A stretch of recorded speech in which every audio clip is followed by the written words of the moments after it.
كل تحالة جيسك يا كجرنو حالة جيسك كسر سبوراتي ورتو حبيبي محيك راتي حالة سكتك ما هو حالة أي دولها وين أدوم أي سكوريين المدة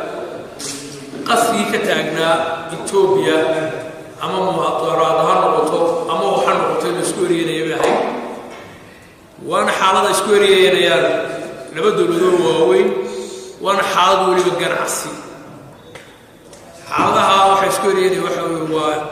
دولة أمريكا عدي دول وقود أوفيشناتو هي دولة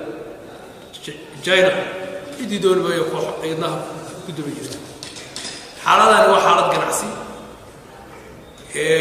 كعضو مدنا وكعضو دولة ذاك ده بيرو السكوريين كعضو كاسي كله يتها وحول عليه حالة دا عصب مدحوينها إثيوبيا حالة دا جيس كافكورن بدشي وحيا حالته مركي waxaan ku soo sugnay matala 7 sano 8 sano marayna xaaladda hore xaaladii waa isbedeshay sidee baan ula jaan qaadnaa 8 sano meeshaan soo joognay ee xaaladii hore waxa fiican kulleeyta in ka faa'iideysano xaaladda cusub ee bilaabantay xaaladdan ganacsi ee la isku yeerayo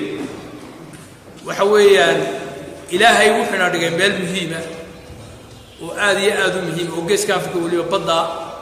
yaani goob aad u muhiim ah kaga jirnaa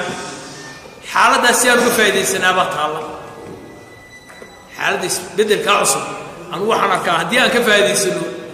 inay tuu inaga noo dhalatay tahay waa tii hore 8 sano ku soo jiro waxba nu kama faa'iidin halkii baan taagnay xaaladda si aan uga faa'iidnaa xaaladani meelo hay ahaana hoos u dhigi kartaa meelo hoos u yaalana kor buu kicin kartaa waxa la tartan oo la siriinayo kullu timidun baan guulaysan doona laakiin inagu ki guulaysan waxba naga si aan uga faa'iideysanaa waqtiga maadaama aan jaalis fiican aysan badi taalo inaan cid u habrana ma waa inaan bareero cad waliba bareero cad oo go'aana aad looga baaraan dago lagu dhaqaaqo وأنا حالة وليبة أقوياهم بدن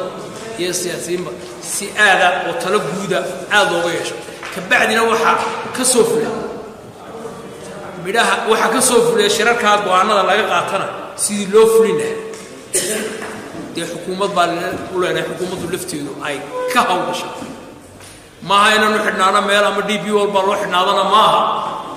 ما هاي نحن نانا كوي هراء أول بس تيجي لا تكسر نضاد أو وحبك كون كرونا وإحنا كفاية سكرويننا إن كل هوس شغلنا معه وإن جانس حسب عيارنا حالة أنا قاعد كفاية السنة وأنا حالة جناسي بد إلى هاي ميل استراتيجية نقول وحن كلو كدقيقة حالة ذا صعبة وسيرة إيمانية ما هنا يسبدلها صعبة حالة داسي إن أنا بدينا أنا عيد النضع ولي عيد النضع قبل وضنا جاركنا أين إيمان بدينا أيان أنو آذي هذا قدي واي حالة إنه سي أنا ولي ودقني كانت رول كان يوحي بدني وجاس كافر سعر عري إنه قلنا كسي حق جنو إن عيد ما الله كان شيء بربرة يمالها قارة وحنو قدي جيا حالة سنين إنه وإبن كأد له هذا يقول بدواران سرح ويسلسل taasina aad baan u digayaa in ana ciidamadaasi aanan lagu degdegin in la keeno ama la ogolaado horta Soomaalidu waxa u jirtay markii hore coliya baa wuxuu laakiin waxa ugu daran waa siyaasad xumo hadday siyaasaddu ka xumaato horta geeska Afrika la socon kari mayso dalkaagana dee adigaaba duugaya haddana xaaladda dhaqaale yaani markay siyaasadda hagaagsan tahay أدوك بوا أنت بتنطق لا بقى عبارة يعرض لك كل معي وحنا رأينا سياسة حمد وهنا وحيربا يقدر لك مذهبين على قدرتي مدة جوان قران إنه مدة بدن درس بقى حضنا إنه ضرك يقول لك الغيب سين وجيجان يحاولوا يوحنا ليه هو دكتور لا وحضرك يتصدق عليه يعني حياله dadka ummadda waxa mar walba mudnaanta waxa leh dadka wax uu ka helayo yani u soo kordhinaya income-ka u soo kordhinaya waxaad arkaysaa goohom baa lagu tegi jiray dalka laga tegi jiray oo diyaaradaha lagu raaci jiray diyaaradaha halkaa ka bixi jiray intay ahaayeen baa lagu maanta goohomkii intii la joojiyey ayuu qofku halkan ka tegayaa garow $15 ku tegaa diyaaraddan halkaas ku raaca diyaaro iyo diyaaradihii halkan ka bixi jiray ee maalintii qaarkood 2 jeer bixi jireen 3 jeer bixi jireen waxaa dhacda inayna ciidii xashkii dabadeeto ana diyaaradda adii ka bixin airportka maxaan eegaynaa markaa ma dadkaaga la dagaalamaysaa baasboor markaad leedahay airportkaas ka baxay dowladda intaasoo dhaqaalaha ka soo gelaysay dadka intaasoo dhaqaalaha ka soo gelaysay meel kale aanu transferan dhaqaalihi waxaa loo jira bal waxa dhacay shidaal baa halkaa Itoobiya dadka jaban baa ka soo gelay dowladdu inay cashuur ka qaadato waa muhiim waa la jooji waa kootarba oo la dagaalamaya hada qiimii kaasa u jabay ummadda gebigeena waa wax gaaraya oo kii gaariga ku shubanayay gaariga ku soconayay yani noloshii bilaadan oo dhan hadaa adigu jabin kari wada dhaqaalihi dalka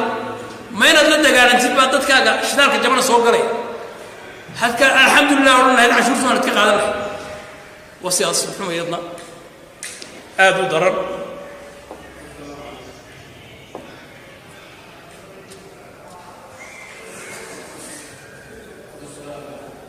مركز نحن حوي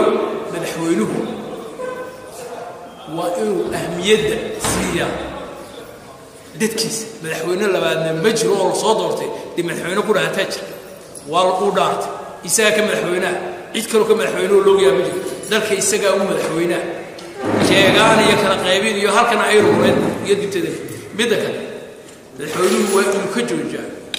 ereyada allaaqi ku hay golayaasha wakiilada golayaasha goobtida iyo baarlamaanka waxa malaaweeye 5 jeer 6 jeer intuu meel soo taago oo khudbad ka dhigo erey allaaqi ku hay golayaasha waa inuu madaxweynuhu hadduu doorashada ka horeeyo hadday dhaliili jirto isagii baa maanta u sameeyay isagii baa haya xilka isagii baa haya xilka waa ku soo noqonaya madaxweynaha xilka waxay dhalinay wuxuu doorasho qabanayo oo qabto laakiin golayaasha u aflagaada ka daaya madaxweynaha hadalkayga leeyahay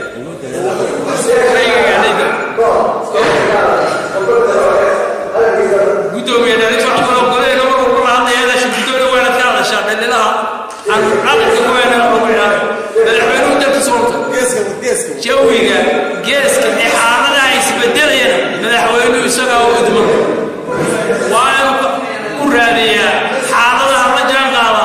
xaaladaha iyo dukufaha ka socda dabaylaha raaca dalka ku haga meeshii dalka iyo dadka u dana ku haga waxa jira laga hadlo mar walba oo